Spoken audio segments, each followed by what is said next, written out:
Good evening and welcome to See Me Hunt. Tonight we're going to be speaking to Lee and Tiffany Lakosky, and they're going to be telling us a little bit about how they got into the outdoor industry and how their career has progressed.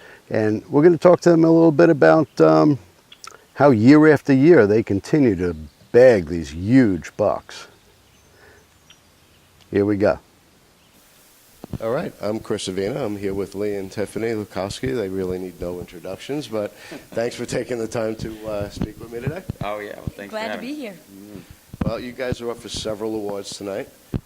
Fan favorite, best deer. Who got the best deer? Well, for last year, it was actually Lee. Are we talking about for the awards or for this past season? For the awards, it was one of mine, but this year she beat me.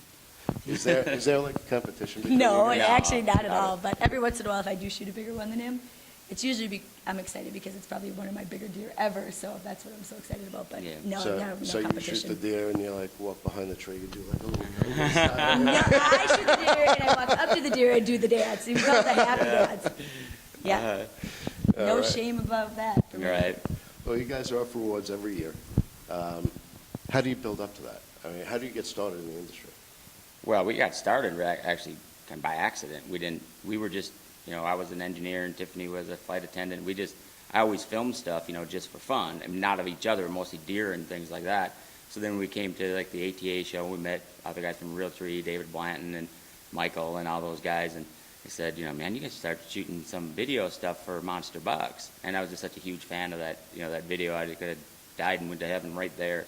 So that first year we started, filming for some videos for them, and we had like one of our best years season ever.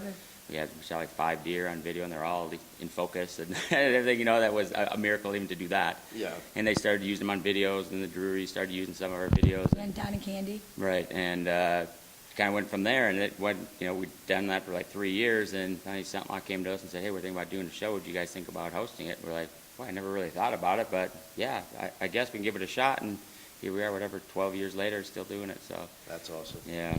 Now, I know you're like a walking encyclopedia of information when it comes to whitetail.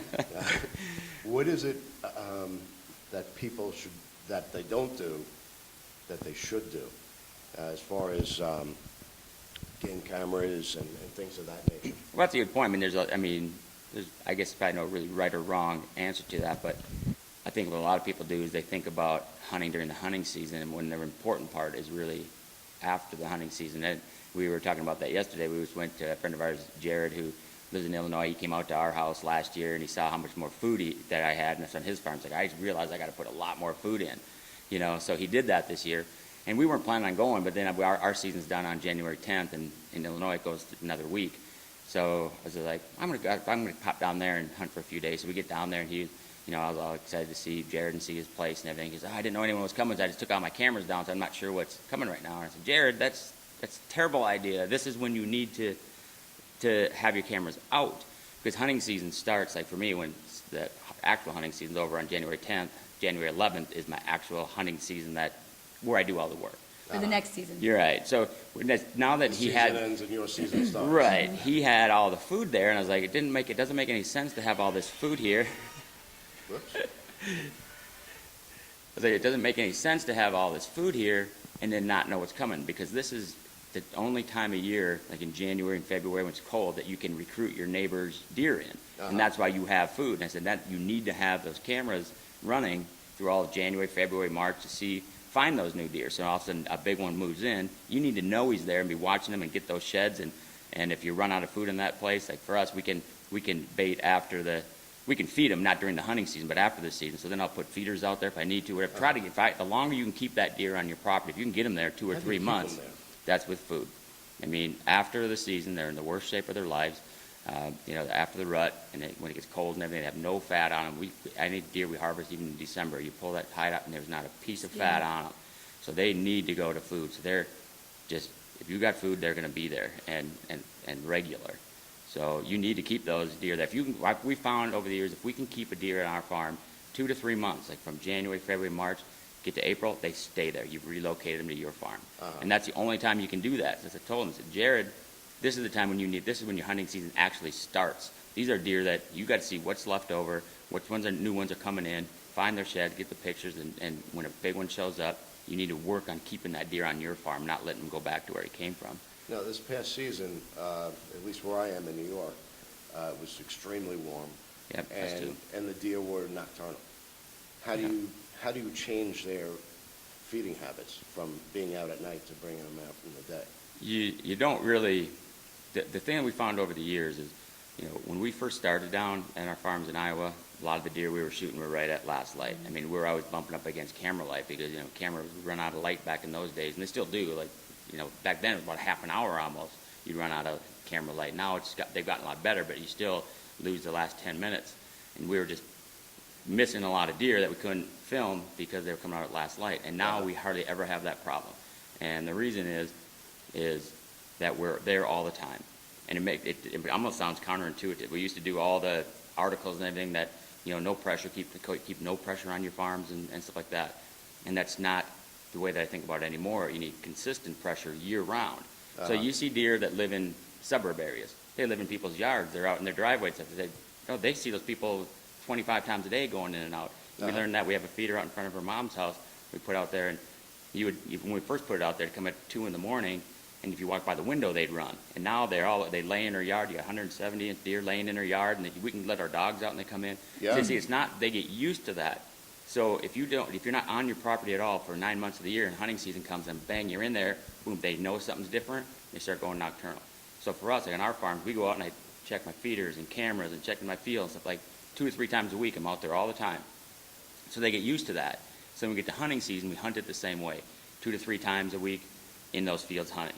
So July 1st doesn't look any different than November 1st to them. So it's always consistent through 12 months of the year. It never changes for them.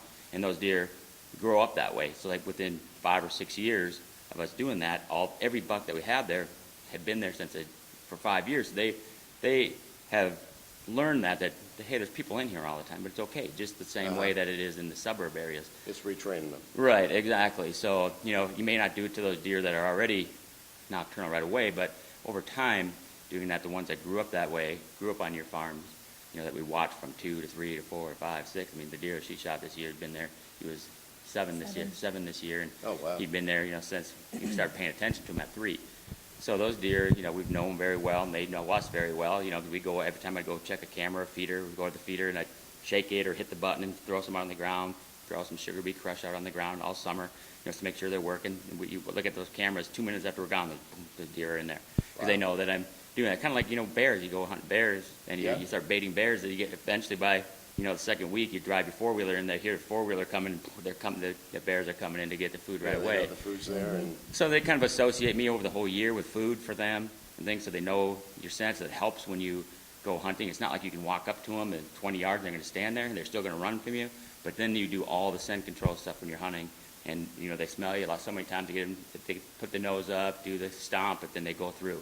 But they think, well, there's Lee again, but it's not like I'm at 20 yards, I'm 200 yards, I was there 20 minutes ago or whatever. So we get away with a lot more, on scent.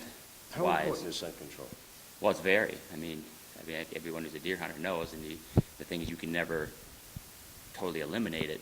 But see, when you're doing like what I'm talking about, where you're in your properties more often, and a lot of people can't, but it's like if you're able to get in there a couple times a week, through the whole summer, and so the deer kind of get used to you. And then you do everything scent control when it comes to hunting. They're still going to smell you, but they're going to think you're farther away or you're here 10 minutes ago. Because you're never going to cover it up completely. But what deer lives in a place that they don't get a snout full of human odor every day anywhere? That's true. I mean, maybe someplace in northern Canada where nobody lives, but these deer smelling people every single day. So you just got to make them think that they're farther away or they were here a while ago or whatever, and it works great for us.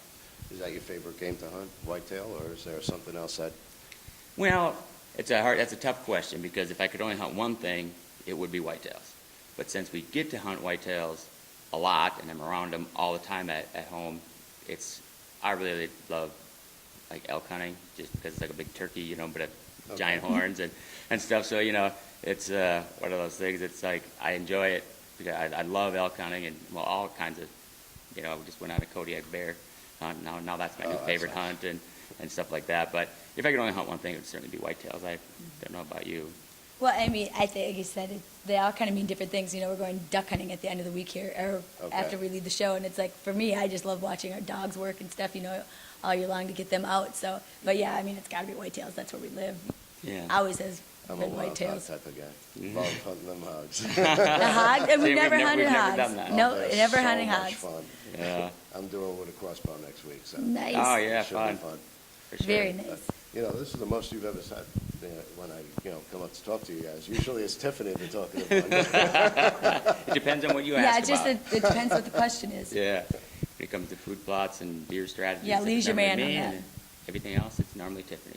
Because if I'm Well- talking, it's usually about deer. Well, I'd like to thank you guys for taking the time to talk to us. Absolutely. And I know you're up, like I said, for several awards, and I wish you luck on all of them tonight. Well, thank you. Thank you very much. We appreciate you having us. Okay, thanks again. And there you have it. Thank you for tuning in to See Me Hunt. And next week, we'll be speaking to Larry Wizoon. You can find out more about our show on www.seemehunt.com or www.huntinginsider.com. Until then, good luck and hunt safe.